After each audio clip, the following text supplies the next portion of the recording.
3 true horror stories. Story 1. Shallow water. When I was around 5 or 6, something happened that still haunts me to this day. It's one of those memories burned into your mind so deeply that no matter how many years pass, you can still recall every detail with unsettling clarity. I was playing in the shallow waters of a lake near our home. It wasn't because I couldn't swim. I actually loved swimming, but something about the shallows fascinated me. The way the water rippled gently, the warm sand beneath my hands, the occasional coolness of a submerged rock or plant. I liked rolling around, splashing, and feeling the safety of the shallow edges. It was a quiet afternoon, the kind where time feels slower, almost heavy. As I played, though, something began to feel off. At first, it was subtle, like a small knot forming in my stomach, but the feeling grew heavier, darker. It was like the air had shifted. Thicker, colder. Despite the summer sun above, I felt sad, for no reason at all, like a weight pressing on my chest. My laughter faded, replaced by an eerie silence inside me. My eyes stung, and I wanted to cry, but the tears wouldn't come. All that escaped was a sharp, hollow gasp, like the air had been stolen from my lungs. I sat there for a moment, trying to shake it off. Maybe it was just a passing mood, I thought, or a shadow of a child's imagination. After a few minutes, I forced myself to smile and play again, splashing water and pretending everything was normal. But then, it happened. I had rolled onto my side in the water, the same spot as before, when my hand brushed against something. At first, I thought it was a rock, smooth and flat, but as I gripped it, my fingers sank into something softer. Wet grass. No, it was too sticky, too unnatural. My hand trembled as I explored its surface. Beneath the slimy texture was something hard, ridged, like bone. A cold shiver ran down my spine. Slowly, I lifted it from the water. At first glance, I thought it was a mask, something someone had lost or thrown away. But then I noticed the details. It wasn't plastic or wood. It was covered in strands of rotting grass and what looked like decayed skin, stretched taut over the surface. The hard edges weren't smooth. They were jagged, uneven. And the eyes, my fingers had slipped into 2 empty sockets, wide and hollow. They felt too precise to be natural. It was then that I realized what I was holding wasn't just some discarded mask. It was bone. The front of a skull, carved and flattened into something grotesque. I froze, my breath caught in my throat. My heart pounded in my ears as I stared at the thing in my hand. It felt alive, like it was staring back at me through those empty holes. My arm trembled, but I couldn't let go. It stuck to me, almost as if it didn't want me to release it. Every muscle in my body screamed for me to throw it away, to run, to cry, to do something, but I couldn't. I just sat there, paralyzed by fear and confusion. Time felt frozen, the world around me silent and still, except for the soft lapping of the water. Finally, my body reacted before my mind could catch up. I flung the object back into the water with all the strength I could muster. It landed with a sickening splash, sinking immediately, as if the water itself swallowed it whole. I scrambled out of the lake, my legs barely able to carry me. I didn't tell anyone what happened. How could I? What would I say? Who would believe me? Even now, I can feel the weight of it in my hand. The way its surface clung to my skin, it didn't want to let go. That moment left a mark on me that I still can't explain. And sometimes, late at night, I wonder if it's still down there in the shallows, waiting for someone else to find it. Story 2.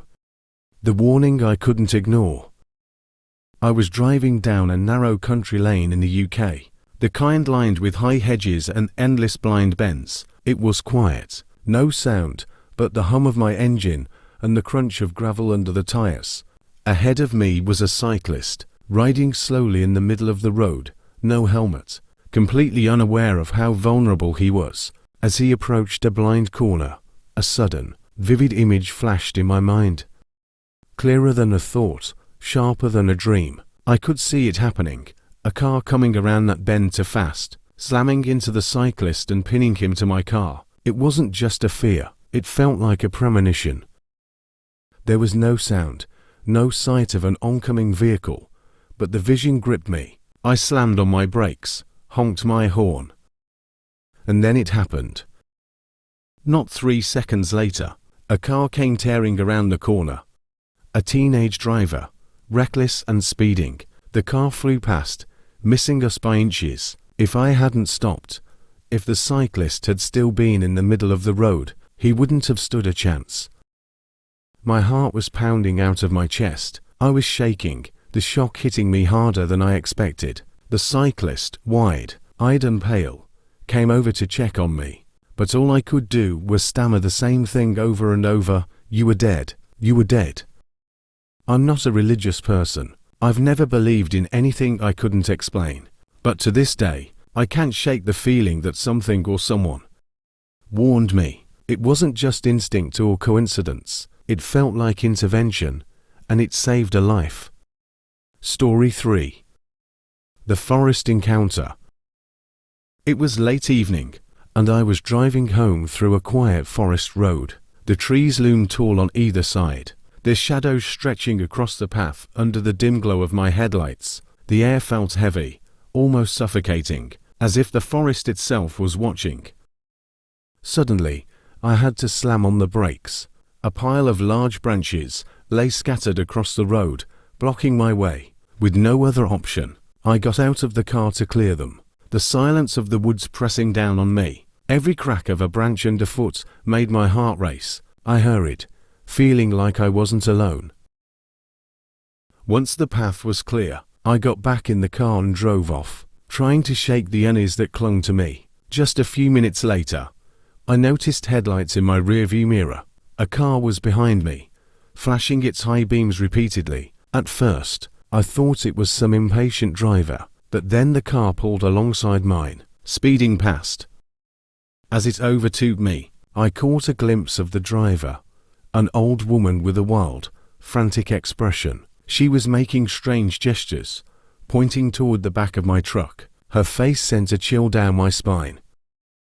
I glanced in the rearview mirror again and froze. Something was moving in the back of my truck. My breath caught in my throat as panic set in. Without thinking, I slammed my foot on the gas, my heart pounding as I raced toward home. When I finally pulled into my garage, I jumped out of the car and bolted inside, locking the door behind me. My father, who had been waiting for me, saw the terror on my face as I told him what happened. Without hesitation, we grabbed a flashlight and headed into the garage to check the truck.